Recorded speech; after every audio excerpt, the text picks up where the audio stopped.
할렐루야. 오늘 살아 역사하시는 하나님이 우리 가운데 함께 하시는 믿습니다.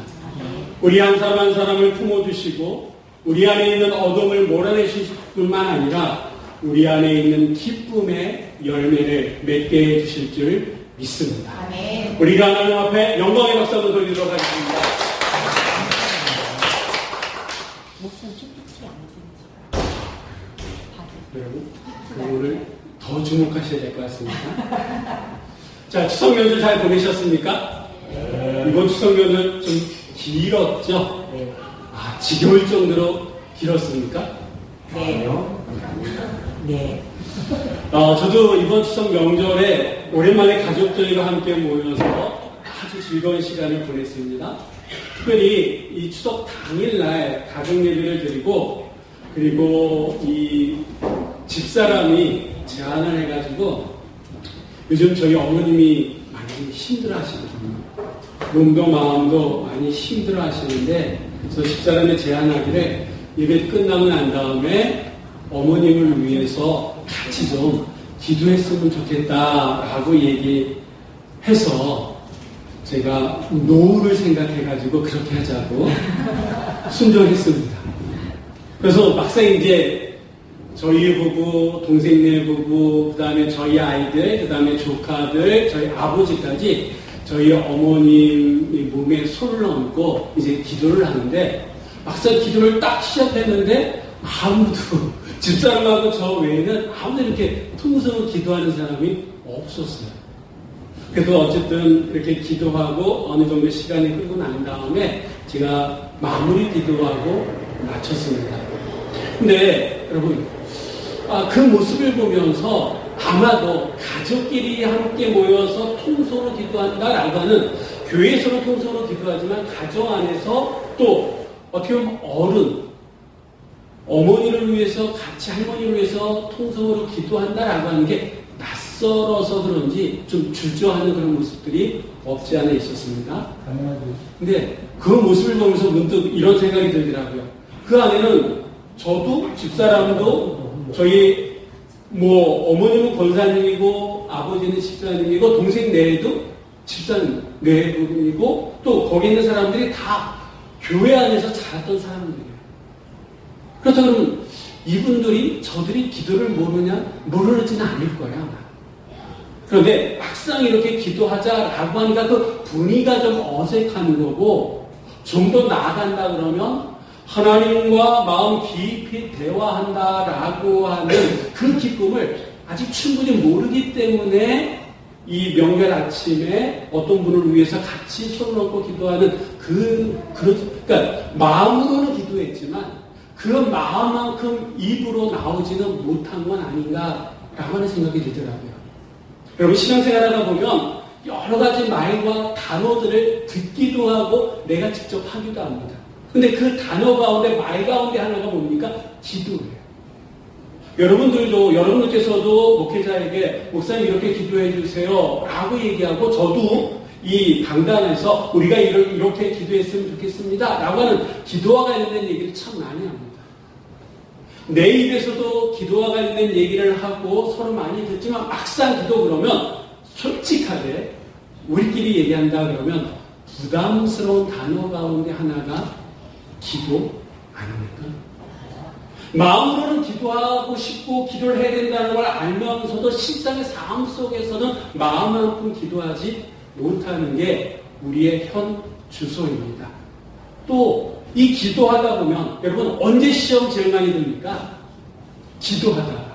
아이러니컬하게도 기도하다가 시험이 들어요. 왜냐하면 나는 열심히 기도하는데 그 기도가 내 삶의 열매로 나타나지 않을 때, 그 기도가 마치 듣는 것 같아, 하나님께서 응답하시지 않는 거라고는 느낄 때에 우리가 또 시험에 들기도 하거든요. 그러니까 이 기도라고 하는 이 단어가 많이 하기도 하지만 또 부담스럽기도 하고 막상 하려고 하면 어떻게 할지 모르는 그런 단어 가운데 하나다라고 하는 거죠. 그래서 당분간 저에게 허락한 시간을 통해서 이 기도와 관련된 말씀을 좀 보려고 합니다. 그래서 오늘 이 첫 시간으로 기도, 특별히 참된 기도는 어디서부터 시작돼야 되는지, 좀 어떻게 보면 가장 기도의 본질이라고 할까? 그거에 대한 말씀을 함께 좀 나누었으면 좋겠습니다. 오늘 우리가 읽은 이 요한복음 15장 7절의 이 말씀은요, 예수님께서 십자가를 이제 앞두고 바로 앞 그 전날 밤 예수님께서 제자들에게 나누셨던 말씀 가운데, 어떻게 보면 유언과도 같은 말씀 가운데의 하나입니다. 신학적으로 얘기하면 이 요한복음 13장서부터 17장까지는 고별 담화다, 이런 말을 합니다. 이 얘기는 마지막, 예수님 생의 마지막 제자들과 나누었던 예수님의 말씀을 모아둔 곳이다, 이렇게 보면 맞을 것 같습니다. 특별히 오늘 이 본문의 이 이야기는요, 그 가운데서도 가장 고요하면서도 가장 긴박한 그런 순간입니다. 왜냐하면 이미 가룟 유다는 떠났어요. 왜 떠났습니까? 예수님을 팔려고 떠났고, 그리고 베드로는 예수님께서 십자가에 지신다라고 얘기했을 때 다른 사람은 다 어떻게 할지 모르지만 나는 주를 위해서 목숨을 버리겠습니다까지 호언장담까지 했습니다. 그 말씀을 들은 예수님께서 뭐라고 말씀하셨습니까? 닭이 울기 전에 네가 몇 번 부인할 거다? 3번 나를 부인할 거다 라고 말씀하셨어요. 그러니까 이전과 다른 분위기다라고 하는 거예요. 이전과 다른 분위기 때문에 제자들은요, 지금 이 분위기가 어떤 분위기인가 파악하기에 바빴을 뿐만 아니라 두려움과 혼란으로 그들은 가득했습니다. 이런 상황 가운데에 예수님께서 하신 말씀이 이 요한복음 15장 1절에 나오는 나는 참 포도나무요 너희는 가지다 라고 하는 이 포도나무 비유를 하십니다. 이 비유는 단순한 비유가 아니라 이 포도나무와 가지를 통해 가지고 이제 이 땅에 남은 제자들이 제자로서 어떻게 살아가야 되느냐라고 하는 영적 원리를 말씀해 주는 것이고, 또 오늘 우리가 읽은 이 7절의 이 말씀은 그 비유의 핵심으로서 다시 명령으로 예수님께서 하시는 말씀이다라고 하는 거예요. 우리가 아까도 읽었습니다만 다시 한번 이 7절의 말씀 다시 한번 읽어보도록 하겠습니다. 너희가 내 안에 거하고 내 말이 너희 안에 거하면 무엇이든지 원하는 대로 구하라. 그리하면 이루리라. 아멘. 여러분, 이 말씀을 다시 한번 눈으로 보세요. 이 말씀 가운데 여러분의 눈에 탁 들어오는 구절은 뭡니까? 대부분의 사람들이 그렇지. 그리하면 무엇이든지 원하는 대로 구하라. 그리하면 이루리라. 자, 무엇이든지 원하는 대로 구하라. 그리하면 이루리라. 이 말씀이 아마 눈에 제일 많이 들어올 거고 우리의 눈을 사로잡고 있을 겁니다. 그런데 그렇다고 보면 정말 예수님도 그러하느냐라고요. 예수님도 우리의 생각처럼 요 말씀에 포커스를 두고 말씀하시느냐? 이거는 또 다를 수 있다라고 하는 거예요. 저는 오늘 시간 이 짧은 이 말씀 속에서 아까도 말씀드렸던 것처럼 참된 기도는 어디서부터 시작되어져야 되는지, 우리의 눈을 사로잡고 있는 무엇이든지 원하는 대로 구하라. 그리하면 이루리라. 라고 하는 이 말씀이 이루어지기 위해서는 먼저 우리 안에 어떠한 선제 조건이 이루어져야 되는지를 같이 좀 봤으면 좋겠습니다. 먼저 예수님께서 하신 첫 번째 말씀이 뭡니까? 7절 상반절의 말씀 우리 한번 다 같이 읽겠습니다. 너희가 내 안에 거하고. 아멘. 너희가 내 안에 거하고. 이 한마디는요, 신앙의 본질을 꿰뚫는 말씀입니다.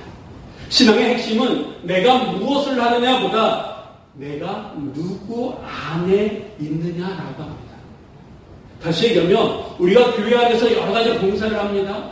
기도할 때가 있고 여러 가지 일을 할 때가 있습니다. 어떤 행위보다 우리가 먼저 우리 자신을 체크해야 될 것이 무엇이냐면 내가 지금 누구 안에 있느냐, 누구와 함께 있느냐, 지금 내가 주님과 함께 있느냐, 이걸 먼저 체크해야 된다라고 합니다. 저는 오늘 이 시간에 이렇게 설교를 하고 있습니다만 설교 이전에 내가 주님 안에 함께 있느냐, 이게 제가 체크해야 될 것이고, 여러분의 이 시간 이 자리에 앉아서 예배를 드리고 있습니다만 이 행위 이전에 내가 정말 주님 안에 있느냐, 이것을 먼저 체크해야 된다라고 하는 겁니다. 이 말씀에 보면 거하다라고 하는 말씀이 있습니다. 이 거하다라고 하는 이 헬라어는요, 메노라고 하는 말인데 이 말의 뜻은 단순히 한 번 머문다 이것이 아니라 지속적으로 연결되어 뿌리 내리는 존재, 상태까지 얘기합니다. 여러분, 뿌리 내리기 위해서는 지속적으로 그 자리에 있어야 되잖아요. 여기저기 움직이면 뿌리 내릴 수가 없습니다. 그러니까 이 거한다라고 하는 것은 한 번 거기에 머문다라고 하는 것이 아니라 그 자리에 계속해서 있다라고 하는 그런 뜻이에요. 우리가 이따가 이제 식사를 하고 또 있는 배를 이렇게 좀 나눌 겁니다. 여러분, 근데 배나무에 배가 열리고 포도나무에 가지가 있고 그 안에 포도가 맺기 위해서는 여러분, 그 가지는 포도나무에 계속 머물러 있어야 돼요. 한순간 머무르는 게 아니라 계속 머물러 있어야지 열매를 맺을 수 있는 거 아니겠습니까? 열매를 맺고도요, 그 열매가 무르익기까지 그 가지는 그 나무에 계속해서 지속적으로 거하고 있어야지 열매도 맺고 그 열매가 탐스럽고 맛난 맛을 낼 수 있습니다. 마찬가지다라고 합니다. 우리의 신앙도, 우리의 기도도 누구 안에 거해야 됩니까? 주님 안에 계속적으로 거해야 된다라고 합니다. 계속해서 연결되어줘야 된다라고 합니다. 만약에 배나무에 그 가지가 그 배와 연결되어지는 것이 끊어지면, 포도나무의 가지가 그 포도나무와 연결된 것이 끊어지면 어떻게 됩니까? 맺혔던 열매도 더 이상 끝난다라고 합니다. 다시 얘기하면 우리가 주님과 연결 관계가 끊어지거나 약해지면 우리의 기도는 막히는 거예요. 이 시간 드리는 이 예배는 형식적인 것이 되는 거고, 내가 하는 섬김, 내가 하는 봉사는 기쁨이 사라진다. 그 일이 힘들어서가 아니라, 물론 힘듭니다. 근데 더 근본적으로 얘기하면 주님과의 관계를 우리가 체크해 봐야 된다라고 하는 겁니다. 그러므로 내 안에 거한다라고 하는 이 말씀은 우리가 한 주 이렇게 주일날 와서 주의 전에서 예배드리는 이것만을 의미하는 것이 아니라 그 이상의 의미가 있는데, 지속적으로 매일매일 삶 속에서 주님과 동행하면서 그분의 뜻과 그분의 마음이 내 삶의 방향이 되는 것, 이것이 바로 내 안에 거하라 라고 하는 그런 의미다라고 합니다. 우리는 종종 이 신앙생활을요, 결과 중심으로 얘기할 때가 있습니다. 무슨 말이냐면, 기도를 했는데 응답이 없어요. 그러면 낙심합니다. 열매가 없으면 흔들립니다. 이게 다 결과 중심의 신앙생활이다라고 합니다. 근데 주님은 뭐라고 말씀하십니까? 열매 맺기 전에 먼저 너는 누구와 연결되어 있어야 된다? 당신, 주님과. 너는 내 안에 먼저 거하여야 된다라고 말씀하고 있는 거예요. 다시 얘기하면 기도의 응답은 관계의 열매다라고 하는 거예요. 주님과의 관계 속에서 맺어지는 거지, 우리가 열심히 노력을 한다라고 그 기도의 열매가 맺히는 게 아니다라고 하는 거예요. 하나님 지금 우리에게 네가 어떤 일을 했느냐, 얼마만큼 열매를 맺었느냐라고 묻기 전에 먼저 네가 예수와 함께 예수 안에 거하고 있느냐라고 하는 것을 묻고 계시다라고 하는 거예요. 주님과의 관계가 유지될 때에 우리의 삶은 외적인 변화뿐만 아니라 내적인 변화가 일어나게 되는 여러분 믿으시기 바랍니다. 그래서 어떤 신앙인은 이런 고백을 했습니다. 기도가 막힐 때마다 하나님께서 제게 기도의 방법을 가르치신 것이 아니라 다시 주님께 돌아오게 하셨습니다 라고 고백하더라고요. 여러분, 기도가 막힌 이유는 기도를 몰라서가 아니다라고 합니다. 기도의 스킬, 기술이 부족해서가 아니다라고 합니다. 관계가 멀어졌다라고 합니다. 주님과의 관계가 멀어졌다라고 합니다. 그러므로 내 안에 거하라 라고 하는 이 말씀은 단순한 명령이 아니라 주님이 우리의 영혼을 향한 부르심이다라고 합니다. 지금 이 자리에 있는 청년들도 있습니다. 집사님들도 계시고 권사님들도 계십니다. 그렇다 그러면 지금 나는 어디에 거하고 있는지 한번 스스로에게 물어보시기 바랍니다. 우리의 기도, 우리의 신앙이 새로워지는 그 회복점은 기도의 방법이 아니라 주님과의 관계에서부터 시작해야 된다고 하는 거예요. 우리가 주님 안에 거할 때 우리는 결코 흔들리지 않습니다. 우리의 삶의 모든 영역에 있어서 하나님의 생명이 흘러 넘치게 될 줄 믿으시기 바랍니다. 그래서 참된 기도의 시작은 방법이 아니라 뭘까요? 관계다라고 해요. 주님과의 관계 속에서 기록됨을 여러분 잊지 마시기를 주의 이름으로 부탁드립니다. 주님께서는 이렇게 너희가 내 안에 거하라 이렇게 관계 초청에서 끝나시는 것이 아니라 이제는 그 관계가 이루어졌다 그러면 한 걸음 더 나아가서 말씀 안에 내면의 뿌리를 우리 안의 중심을 뿌리를 받아라 라고 초청하시는데 그것이 바로 7절 중반절의 말씀입니다. 그러면 다 같이 읽도록 하겠습니다. 내가 너희 안에 거하면 아멘. 주님께서는 이제 우리에게 한 걸음 더 나가서 내 말이 너희 안에 거하면 라고 말씀합니다. 아까도 말씀드렸던 것처럼 이 거하다라고 하는 이 헬라어 뜻은요 머무르다, 지속적으로 살아가다 이런 뜻이에요. 우리식으로 다시 해석하면 말씀이 내 안에 머물면 우리의 감정과 우리의 생각과 우리의 판단의 기준이 뭐가 된다? 하나님의 말씀이 된다라고 합니다. 우리가 이렇게 예배를 드리고 나아갈 때 여러분들이 가장 많이 하시는 말씀 가운데 하나가 목사님 은혜 받았습니다. 이런 말씀들을 많이 하십니다. 그렇다 그러면 그 은혜의 말씀이 우리의 삶 속에 지속되어지느냐? 이건 또 다른 것 같아요. 그 은혜 자체를 부인하는 건 아닙니다. 정말 이 예배를 통해서 하나님의 은혜가 우리에게 주어졌어요. 그건 사실입니다. 팩트입니다. 그렇다 그러면 중요한 것은, 그보다 더 중요한 것은 그 하나님의 말씀의 은혜가 우리의 일상의 삶까지 스며들고 있느냐? 아마 이 스며드는 것만큼 우리의 삶의 질은 달라질 거예요.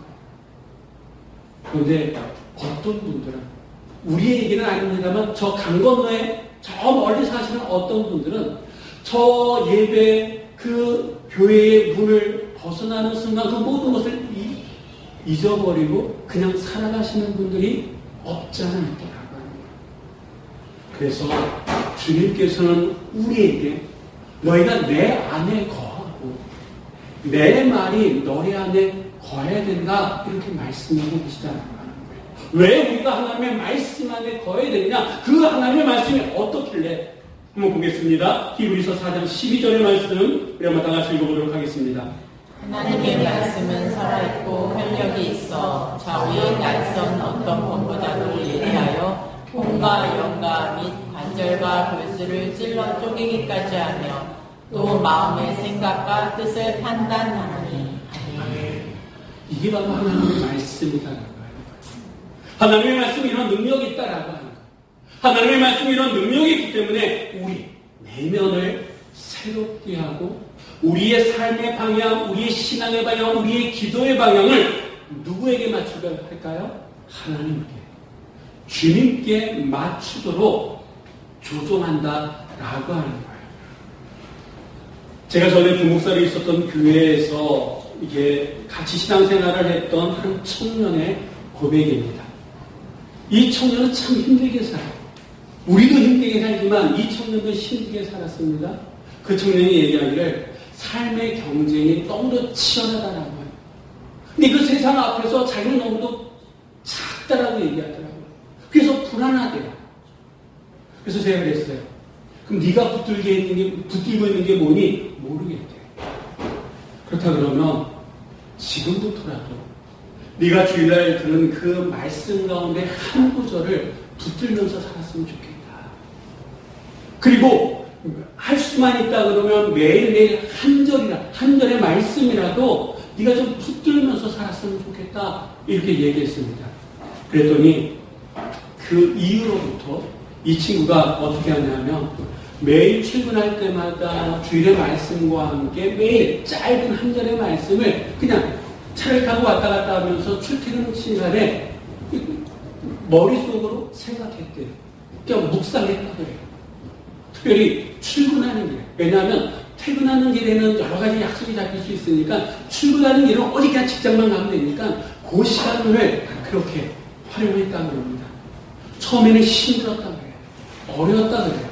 근데 시간이 지나면서 그 안에 힘들고 어려운 순간도 있었지만 작은 변화들이 일기 시작했는데 이전까지는 충동적인 감정으로 움직였다 그러면 그 말씀을 생각하면서 서서히 이 안에 변화가 일기 시작했는데 충동적인 감정으로 말을 하거나 행동하는 것이 아니라 그 말씀의 은혜대로 말씀의 그 뜻대로 움직이는 자기 자신을 보게 되었다고 합니다. 결과는 완벽하지는 않았지만 그 마음은 서서히 평정심을 찾게 되었고 말씀의 평안을 누리게 되었다 이렇게 고백하더라고요. 물론 그렇게 가기까지는 시간이 필요했습니다. 훈련의 시간이 필요했습니다. 그만두고 싶은 그런 유혹도 있었습니다. 그러나 그 순간순간을 이겨낼 때에 말씀의 은혜가 말씀이 그를 붙잡을 때에 더 이상 옛날처럼 불안해하거나 힘들어하는 그런 것들이 많이 가셨다라고 얘기하더라고요. 여러분, 이것이 바로 말씀이 주는 능력인 줄 믿습니다. 말씀 없는 기도는 내 욕심을 담는 기도가 될 수 있습니다. 그러나 말씀 안에 거하는 기도는 하나님의 마음을 담는 기도가 될 수 있다는 거예요. 말씀이 우리 안에 거할 때에 우리의 생각과 행동과 또한 기도가 자연스럽게 누구의 뜻에 맞출까요? 주님의 하나님의 뜻과 조화를 이루어갈 수 있다는 거예요. 그래서 결국 참된 기도는 말씀에서 비롯되고 말씀으로 빚어지며 말씀을 통해 응답받게 되는 것이 바랍니다. 그래서 우리에게 필요한 것이 무엇이냐? 하나님의 말씀입니다. 우리가 주 안에 거할 뿐만 아니라 주의 말씀이 우리 안에 거할 때에 그 말씀의 능력이 우리의 삶을 빚어가게 됨을 여러분 믿으시기 바랍니다. 자, 마지막으로 우리 7절 하반절의 말씀을 다 같이 읽도록 하겠습니다. 무엇이든지 원하는 대로 구하라 그리하면 되리라. 아멘. 이거 너무도 놀라운 말씀 아닙니까? 무엇이든지 원하는 대로 구하라 그리하면 되리라. 우리가 원하는 모든 것을 구할 때 그것이 다 이루어지는 이 삶, 정말 누구나 다 원하는 삶입니다. 그런데 이러한 삶이 이루어지기 위해서는 전제 조건이 있는데 우리가 앞에서 보는 거예요. 너희가 내 안에 거하고 내 말이 너희 안에 거하며 이것이 이루어져야 된다라고 합니다. 기도는 우리가 원하고 바라는 것을 하나님 앞에 구하는 것이 아니라 이것이 되어졌을 때에 우리가 구하는 모든 것이 우리의 삶 속에 이루어진다라고 성경은 말씀하고 있습니다. 기도의 힘이라고 하는 것은 내가 원하는 내 욕심을 이루는 능력이 아니라 하나님과의 관계, 그 말씀과의 관계 속에서 흘러나오는 생명력, 그것이 바로 기도의 힘이다라고 합니다. 여러분, 기도는요 하나님을 설득하는 수단이 아니라고 합니다. 주여 주여 하면서 내가 먹어야 될 것을 먹지 않고 금식하면서 내가 원하는 것을 하나님 안에서 찾으려고 하는, 빼앗으려고 하는 하나님이 움직여서 그것을 이루어내게끔 하는 그것이 기도가 아니다라고 합니다. 오히려 기도는 뭐냐? 내 뜻을 비우고 하나님의 뜻에 내가 맞추는 그 통로가 기도다라고 합니다. 예수님께서 십자가를 지실 때 어떻게 기도하셨습니까? 나의 원대요. 내가 원하는 것은 십자가를 지는 게 아니에요. 그 십자가의 고통을 받는 게 아니에요. 그런데 예수님의 마지막의 기도는 나의 원대로 마옵시고 아버지의 원대로 하옵소서 아니었습니까? 그러니까 이 기도는 내가 하나님을 설득하는 것이 아니라 오히려 내가 주 안에 거하고 주의 말씀이 내 안에 거함으로 말미암아 하나님의 뜻이 무엇인지 그것에 내가 설득당하는 것, 나를 비우고 하나님으로 채우는 것, 이것이 바로 기도인데 우리의 기도는 어떻습니까? 하나님 앞에 어떻게 해서 떼써가지고 내가 원하는 것을 얻으려고 하지 않습니까? 그렇기 때문에 내가 무엇이든지 구하면 이루어져야 되는데 이루어지지 않는다. 내가 주 안에 거하고 있지 않는데, 주의 말씀이 내 안에 있지 않는데 어떻게 이것이 이루어지느냐? 여러분, 그래서 이 기도라고 하는 것은 하나님과 친밀한 관계 속에서 하나님의 뜻을 구하는 자들에게 주어지는 응답, 이게 참된 기도라고 하는 겁니다. 주님 안에 거하고 말씀이 우리 안에 거할 때에 우리의 기도는 점점 누구의 뜻을 구하게 될까요? 하나님. 지금은 안 이루어지는 것 같은데, 지금은 하나님께서 외면하시는 것 같은데, 그런데 내가 주님 안에 거하고 주의 말씀이 우리 안에 거할 때에 우리 안에는 위로와 평강이 있게 되고, 그리고 결국 그것이 하나님의 뜻을 이루는 통로가 될 줄 믿습니다. 어느 한 성도님의 고백입니다. 그는 매일 정말 가족의 문제와 가족의 건강을 위해서 매일매일 기도했다고 해요. 그런데 눈에 보여지는 변화가 없었어요. 그러다 보니까 어떻게 됩니까? 실망하게 되고, 실망이 깊어지니까 시험까지 들게 됩니다. 그런데도 그 시험이 들음에도 불구하고 이분은요, 포기하지 않았다고 해요. 그래도 말씀을 붙잡고 주님과의 관계를 유지하려고 최선을 다했다는 겁니다. 그래서 시간이 지나면서 결과가 먼저, 자기가 원하는 결과가 이루어지지는 않았지만 한 가지 변화가 일어났는데, 그 변화가 뭐냐면 그 안에 마음의 변화가 일기 시작했다. 이전까지는 불안하고 염려했던 그 마음이 이제는 잔잔해지더랍니다. 그래서 그 잔잔해지면서 그는 계속해서 기도했더니 자기가 전혀 생각지도 못했던 그때에 그가 기도했던 그 일들이 고스란히 현실이 되었다라고 고백하더라고요. 여러분, 우리가 하나님 앞에 거하고 그의 말씀이 우리 안에 거할 때에 하나님은 우리에게 반드시 응답해 주심을 믿으시기 바랍니다. 기도는 단순히 우리가 바라고 원하는 것을 이루는 수단이 아니라 하나님의 관계 속에서 우리의 삶을 변화시키는 능력임을 믿으시기 바랍니다. 또한 우리가 하나님과 함께할 때에 우리의 삶의 열매가 맺혀짐을 여러분 믿으시기 바랍니다. 오늘 우리가 읽은 이 요한복음 15장 7절의 이 말씀은 기도는 시술이 아니다라고 얘기하고 있습니다. 기도는 뭐다? 관계에서 나오는 생명이다. 말씀 속에서 기도가 자라면 그 기도는 반드시 열매를 맺는다라고 우리들에게 말씀해주고 있습니다. 그래서 이 시간 제가 여러분에게 한 가지 제안을 드립니다. 오늘서부터 이번 한 주간 동안 여러분 한번 이렇게 한번 노력해 보시기 바랍니다. 10분도 좋습니다. 5분도 좋습니다. 아니, 그보다 더 짧은 시간도 좋습니다. 하나님과 동행하는 한번 노력을 해보시기 바랍니다. 주님이라면 어떻게 하셨을까 한번 물으면서 행동해 보시기 바랍니다.